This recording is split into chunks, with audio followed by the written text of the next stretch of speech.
Hello बच्चों, this is the problem number 17 of IOQM 2024। So question दिया हुआ है, consider N isosceles triangle ABC जिसमें BC 30 है, AC जो है AC एंड AB इक्वल है, इज इक्वल टू 20 है। तो ये दिया हुआ है हमें क्वेश्चन में। ओके, आइसोसेलेस ट्रायंगल है जिसमें दो साइड्स इक्वल है एंड तीसरी साइड 30 है। तो D is the foot, M is the क्या है, D is the foot of perpendicular from A and BC, M is the midpoint of AD. Okay, and PQ is the chord of circle of the triangle ABC. Okay, तो एक circle है ये triangle ABC का। तो पहले हम यहाँ पे एक सर्कल बना लेते हैं। Suppose this is a circle, ये एक सर्कल है सपोज। ओके, ठीक है। तो इस सर्कल में ये सर्कल है ट्रायंगल ABC का। सपोज O यहाँ पे सेंटर है, ठीक है। अभी जो ट्रायंगल है ABC आइसोसेलेस ट्रायंगल, इसमें तीन कंडीशन होंगी कि ये जो ABC ट्रायंगल है ये कैसे बनेगा। ये सबसे पहले सवाल कि ये ऐसे बनेगा या फिर ये ऐसे डायमीटर में से चली जाएगी तीसरी साइड, या फिर ये सेंटर के ऊपर से जाएगी तीसरी साइड। मतलब जो आइसोसेलेस ट्रायंगल है वो सेंटर के ऊपर बनेगा या सेंटर के नीचे जाएगा थर्ड साइड, या थर्ड साइड सेंटर पे रहेगा। ये तीन कंडीशन। इसके लिए हमें साइड्स देखो दे रखी है 20, 20, 30 थर्ड साइड, ठीक है, ऐसा दे रखा है।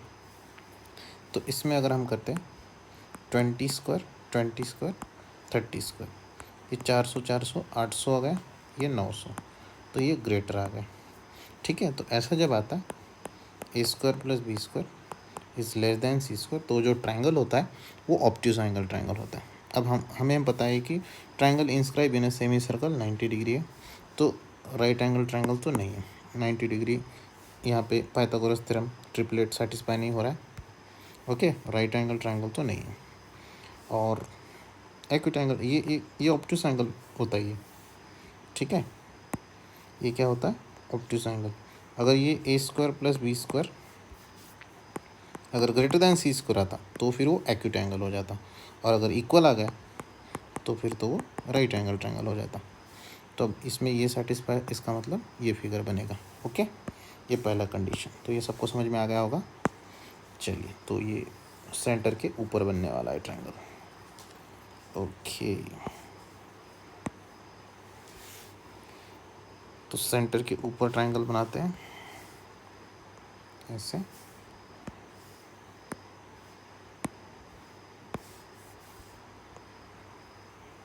सपोज ये ट्रायंगल है, ठीक है, ये ट्रायंगल है ABC। ओके, ABC ट्रायंगल है। इसमें AD is perpendicular to BC बोला। अगर ये परपेंडिकुलर है, अब ये आइसोसेलेस ट्रायंगल है, तो आइसोसेलेस ट्रायंगल में परपेंडिकुलर जो है बाइसेक्ट करता है, मीडियन ही आपका एल्टीट्यूड हो जाता है आइसोसेलेस ट्रायंगल में। तो ये 15 हो जाएगा, ये 15 हो जाएगा, और ये आपका 20 दे रखा है। ओके, उसके बाद बोला है M is the mid point of AD। तो फिर ये M मिड पॉइंट ले लेते हैं यहाँ पे, ये और ये इक्वल है, इसको हम X ले लेते हैं थोड़ी देर के लिए, ठीक है। ओके, उसके बाद एक PQ is a cord of the circum circle of triangle ABC। तो ये सर्कम सर्कल जो है PQ उसका कॉर्ड है, M जो है वो लाइज ऑन PQ बोला है, and PQ is parallel to BC है। तो वो ऐसे बनेगा, ऐसे, ये आपका PQ हो गया, ठीक है, ये आपका PQ हो गया। चलिए, ओके, ये 20 है यहाँ से यहाँ तक। ओके, तो हमें PQ का लेंथ निकालना है। ओके, अब ये इसको पैरेलल अगर है तो फिर अगर ये 90 है तो ये भी 90 आ जाएगा, ये चारों 90 हो जाएंगे। ओके, ये 90 हो गया, तो मतलब चलो ठीक है, ये 90 हो गया। उसके बाद अगर हमने यहाँ से D से, सॉरी O जो सेंटर है वहाँ से अगर एक परपेंडिकुलर ड्रॉ करते हैं, ये जो O सेंटर है यहाँ से अगर हमने एक परपेंडिकुलर ड्रॉ किया, तो perpendicular drawn from the centre bisect the chord, तो ये एक सीधी स्ट्रेट लाइन हो जाएगी। OA जो है वो भी रेडियस ऑफ सर्कल हो जाएगी, और सर्कल के लिए वो सर्कम रेडियस हो जाएगी, ये ट्रायंगल का सर्कम रेडियस, ठीक है। ये ट्रायंगल है इसकी ये रेडियस हो जाएगी, ठीक है। अब ये भी परपेंडिकुलर, इसका मतलब ये भी बाइसेक्ट हो जाएगा, तो मतलब P M is equal to Q M हो जाएगा, ठीक है। उसके बाद हमें ये भी दे रखा है कि एम मिड पॉइंट है, तो A M is equal to D M, ये इक्वल हो जाएगा और ये एक्स के बराबर हमने लिया हुआ है, ओके। देन उसके बाद लेंथ ऑफ पी क्यू निकालना है। अब इसमें और एक चीज़, ये ओ बी जो है वो रेडियस ऑफ सर्कल है। अब ट्राइंगल ए बी सी के लिए ये जो सर्कल है ये सरकम सर्कल है, और उसकी जो रेडियस है वो सरकम रेडियस हो जाएगी। तो सरकम रेडियस जो है वो आर से डिनोट करते हैं, तो ये कैपिटल आर हो जाएगा। O B is equal to O A is equal to capital R circumradius of the circle. उसके लिए अगर हमने ओ पी को ज्वाइन किया तो ये भी सरकम रेडियस हो जाएगी। ये O A O B is equal to O P, ये सब के सब क्या है, circumradius of the circle, okay.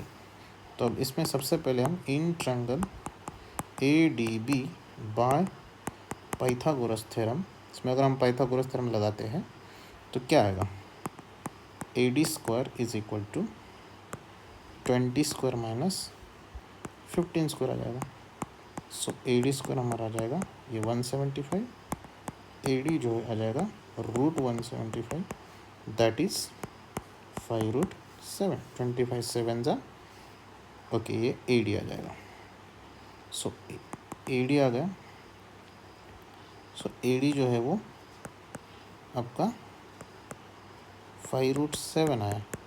A D तो 2x है ना, ए डी जो है वो 2x है, तो 5√7, सो देयरफॉर x आ गया 5√7/2, ये आ गया हमारा x का वैल्यू। चलिए, तो यहाँ तक सबको समझ में आ गया होगा, ये x का वैल्यू आ गया, ठीक है। अब दूसरी चीज़ इसमें हमें बच्चों निकालनी है सरकम रेडियस। सरकम रेडियस का एक फॉर्मूला होता है ABC/4 डेल्टा। डेल्टा मतलब एरिया ऑफ ट्रायंगल। डेल्टा क्या होता है, एरिया ऑफ ट्रायंगल। अब एरिया ऑफ ट्रायंगल इसमें ABC है, तो एरिया ऑफ ट्रायंगल कैसे निकालेंगे, 1/2। अभी आइसोसेलेस ट्रायंगल ही हो जाएगा तो ये बेस हो जाएगा और ये हाइट हो जाएगा, BC into AD, 1/2 base into height. So 1/2 base हमारा 30 हो जाएगा, AD जो है ये यहाँ पे निकाला हुआ है 5√7, ठीक है। तो हो जाएगा 15 और ये 15 5 75√7, ये आ गया डेल्टा। अब डेल्टा यहाँ रखते हैं। अब ABC क्या है, ABC जो है वो साइड्स ऑफ द ट्रायंगल है। ये ऐसे अगर होता है ABC sides of the triangle तो ये फॉर्मूला होता है, ठीक है। अब इसमें ABC जो है तीनों साइड्स ऑफ द ट्रायंगल है, ओके। तो इसमें तीनों sides of the triangle A जो है, A के सामने की साइड वो 30 है, B 20 एंड C भी 20, क्योंकि B और C इक्वल है। तो ये तीनों साइड्स ऑफ द ट्रायंगल होती है ABC। तो ये 30 20 20 4 इंटू डेल्टा हमारा 75√7 है, ठीक है। तो ये कितना आ जाएगा, 30 इंटू 20 इंटू 20, ये 75 4 जा 300 आ जाएगा, 300√7, ओके। तो ये 2 0 से 2 0 कैंसिल, 3 1 जा, 2 2 जा 4, 40/√7, ये बच्चों आर आ गया, ओके। ये आर आ गया, ये एक्स आ गया। यहाँ तक सबको क्लियर समझ में आ गया होगा, आराम से आसानी से इजीली आपको समझ में आ जाएगा। अगर देखोगे आप स्लोली, वीडियो पॉज करके भी आप देख सकते हो, रिवर्स करके देखो। अब उसके बाद हमें OMP ट्रायंगल अगर मैं लेता हूँ, in triangle OMP bye Pythagoras theorem, इसमें अगर मैं PM निकालना है मुझे, अगर मुझे इसमें PM स्क्वायर पाइथागोरस थ्योरम लगा, PM स्क्वायर निकालना है, तो OP square minus OM square हो जाएगा, OP square minus OM square, ठीक है, ओके। अब इसमें एक चीज़ है, ये OM जो है, अब हमें पता है कि OA जो है, OA ये OM प्लस AM है, ठीक है। OA मेरा R है, ये यहाँ पे हमने लिखा था, OA क्या है, R है।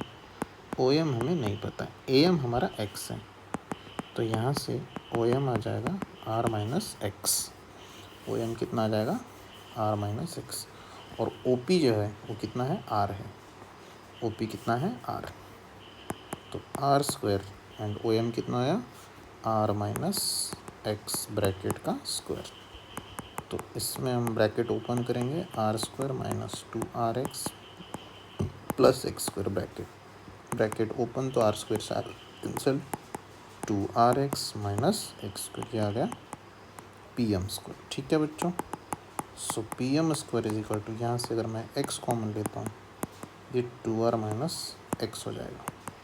अब यहाँ पे ये x की एंड r की वैल्यू जो हमने निकाली इधर, ये x की वैल्यू, ये r की वैल्यू, ये दो इम्पोर्टेंट वैल्यूज़। ठीक है, सो x की वैल्यू कितनी है, 5√7/2, 2 इंटू r की वैल्यू कितनी है, 40/√7 माइनस 5√7 कितना है, 2। ठीक है, चलिए उसके बाद 5√7/2 ये कितना आ जाएगा, इसको अगर क्रॉस मल्टीप्लाई करते 160 और 5 7 जा 35, और नीचे 2√7, सॉरी उल्टा लिख दिया मैंने, 2√7, तो √7 से √7 कैंसिल, 5/4 एंड 160 माइनस 35, 10 माइनस 5 5 2, और ये आ जाएगा। ठीक है, 5 इंटू ये कितना आ जाएगा, 25/4, मतलब 25 इंटू 25/4, ये पी एम स्क्वायर है, दोनों साइड स्क्वायर रूट लेते हैं, तो पी एम मेरा आ जाएगा 25/2। ओके, सो अगर मैं 2 को इधर ट्रांसफ़र कर देता हूँ, 2 आ जाएगा 25 एंड 2 टाइम्स पी एम। ये देखो मैंने पहले बोला था कि P M and Q M equal आ जाएगा, क्योंकि perpendicular drawn from the centre bisect the chord, तो O M bisect the P Q. तो पी एम जो है आपका 2 टाइम्स पी एम, ये पी एम का डबल करेंगे तो हमें क्या मिल जाएगा, P Q. 2 times of P M क्या आ जाएगा, पी क्यू, कितना आ गया, 25। सो इस क्वेश्चन का जो आंसर रहा बच्चों, length of P Q is कितना, 25।